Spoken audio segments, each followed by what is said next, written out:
नमस्कार साथियों, आज हम करने वाले हैं पर्यावरण अध्ययन प्रैक्टिस सेट नंबर 3। इससे पहले हम साथियों 2 प्रैक्टिस सेट कंप्लीट कर चुके हैं।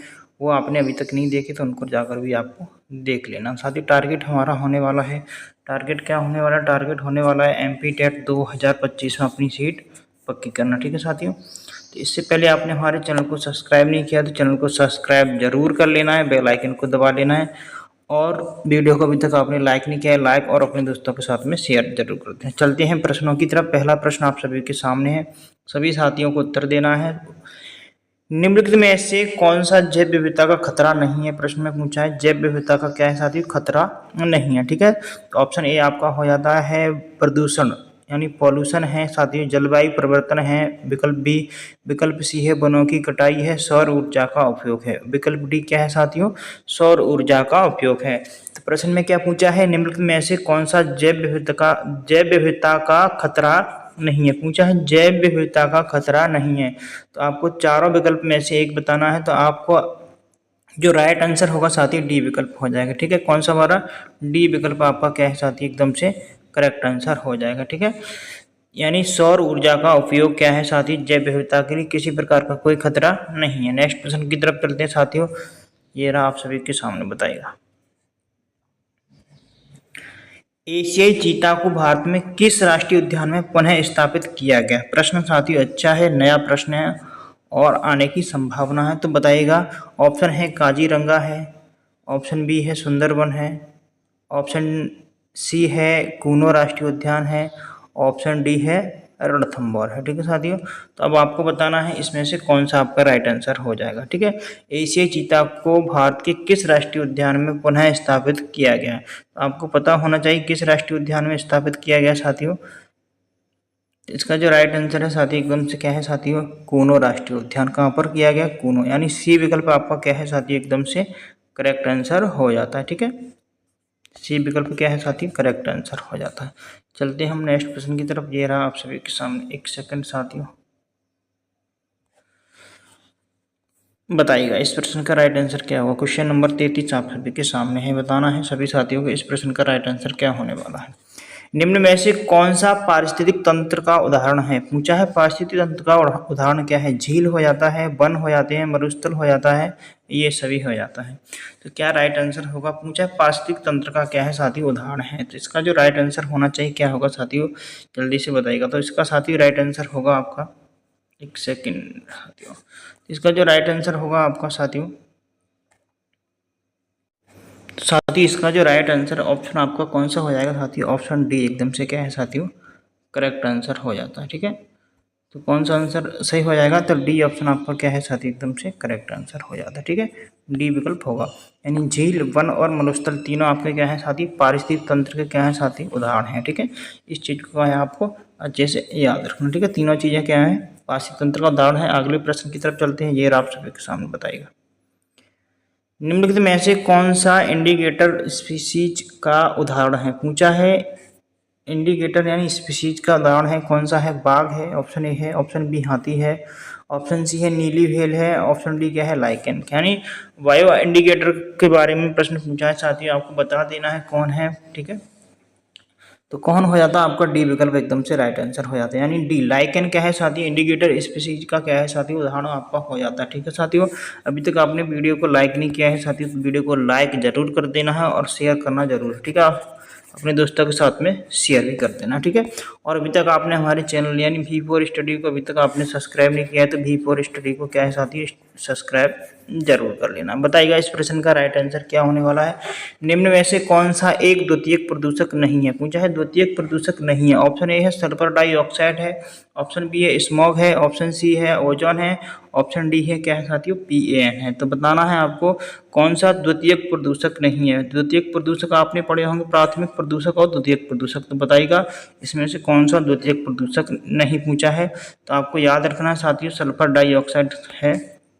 इसका जो राइट आंसर क्या हो जाएगा साथियों? सल्फर डाइऑक्साइड क्या है आपका? द्वितीयक प्रदूषक नहीं है। ठीक है, स्मॉग, ओजोन और पैन ये सारी चीजें क्या है साथियों? आपकी द्वितीयक प्रदूषक के अंतर्गत आ जाती हैं। ठीक है, तो विकल्प ए आपका क्या है साथियों? एकदम से करेक्ट आंसर हो जाएगा। नेक्स्ट प्रश्न आप सभी के सामने ये रहा, बताएगा इस प्रश्न का राइट आंसर क्या होगा साथी? बताओ।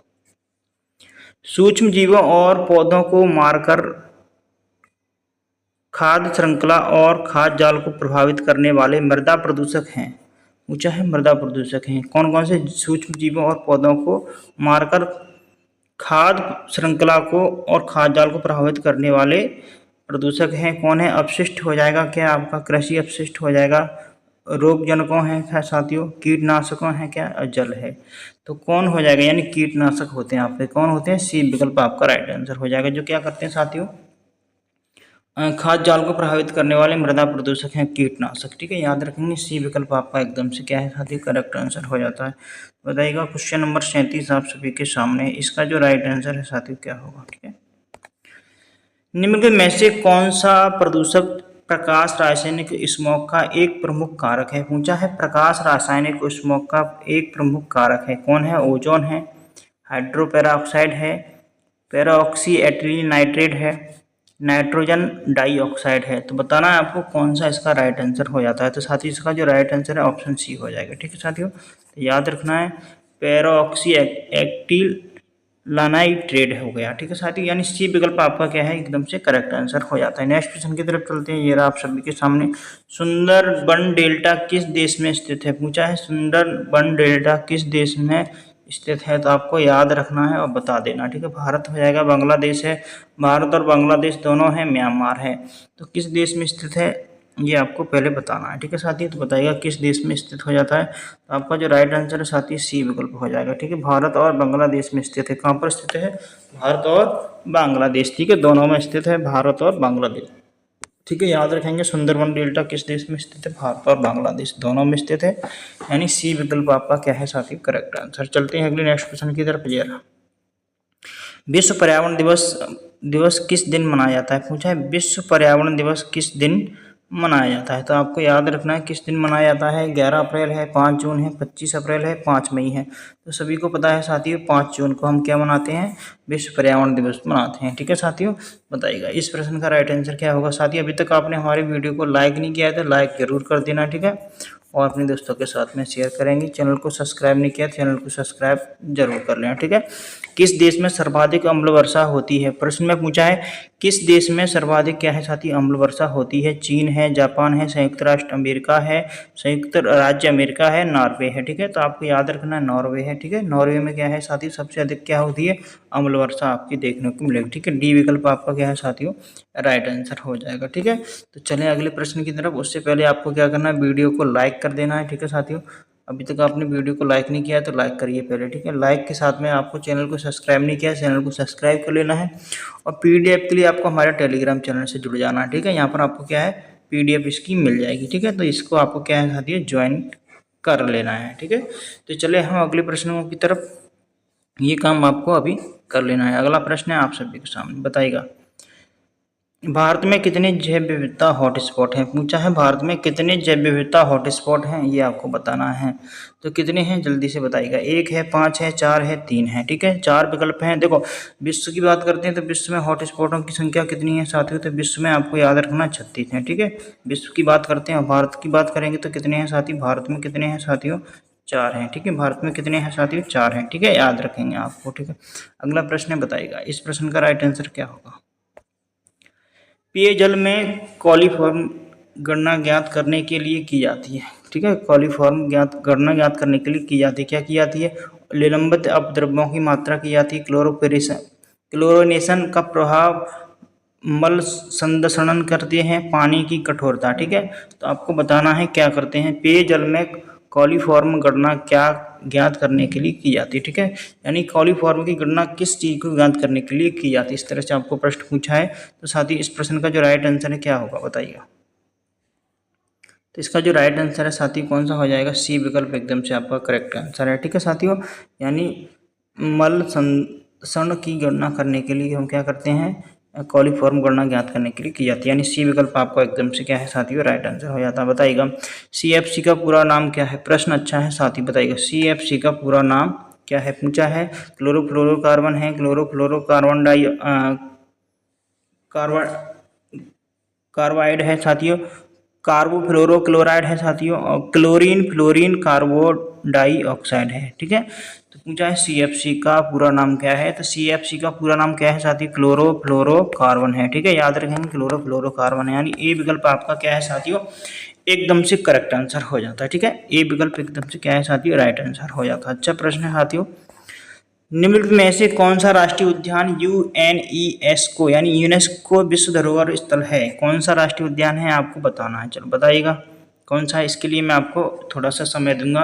ऑप्शन ए है गिरवन है क्या, सरिस्का टाइगर रिजर्व है क्या, बांदीपुर राष्ट्रीय उद्यान है क्या, काजीरंगा राष्ट्रीय उद्यान है क्या। तो बताना है साथियों आपको कौन सा राइट आंसर है इसका। ठीक है, तो देख लेते हैं साथियों इसका जो राइट आंसर क्या होने वाला है। तो इसका जो राइट आंसर एकदम से डी विकल्प है। कौन सा है, डी विकल्प इसका करेक्ट आंसर है।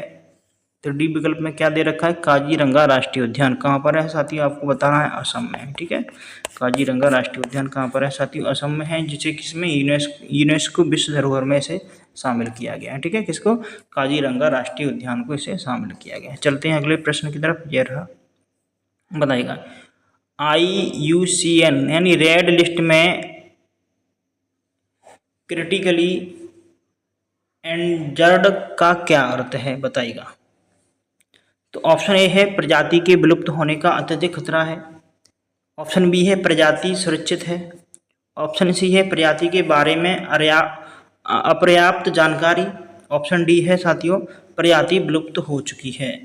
तो साथियों इसका जो राइट आंसर है क्या हो जाएगा, इसका जो राइट आंसर है साथियों अब एक ऑप्शन ए है। कौन सा है, ऑप्शन ए इसका करेक्ट आंसर है। ठीक है, प्रजाति के विलुप्त होने का अत्यधिक खतरा है। ठीक है, जिसे हम क्या बोलते हैं, क्रिटिकली इंजर्ड का अर्थ क्या है साथियों, प्रजाति के विलुप्त होने का क्या है साथियों, अत्यधिक खतरा है। ठीक है, इसे हम बोलते हैं। ऑप्शन ए क्या है साथियों, एकदम से राइट आंसर हो जाएगा। तो साथियों अभी तक आपने हमारी वीडियो को लाइक नहीं किया है तो वीडियो को लाइक जरूर कर देना है। प्रश्न साथियों सारे एग्जाम के लिए महत्वपूर्ण है। हमारा चैनल है साथियों V4 स्टडी, इसको आपको क्या है सब्सक्राइब कर लेना है और अपने दोस्तों के साथ में भी क्या है साथियों शेयर करना है। ठीक है, निम्न में से क्या बड़े शहरों में वायु प्रदूषण को करता है, यानी बड़े शहरों में वायु प्रदूषण को करता है, क्या करता है, तांबा करता है, शीशा करता है, कैल्शियम करता है, क्रोमियम करता है। तो साथ ही इसका जो राइट आंसर है ऑप्शन आपका बी एकदम से राइट आंसर हो जाएगा। ठीक है, क्या करता है, शीशा करता है। ठीक है, बड़े शहरों में वायु प्रदूषण क्या करता है, शीशा करता है। ठीक है, याद रखेंगे बी विकल्प आपका क्या है साथियों, राइट आंसर है। बताइएगा अगला प्रश्न आप सभी के सामने ये रहा, एक सेकंड साथियों।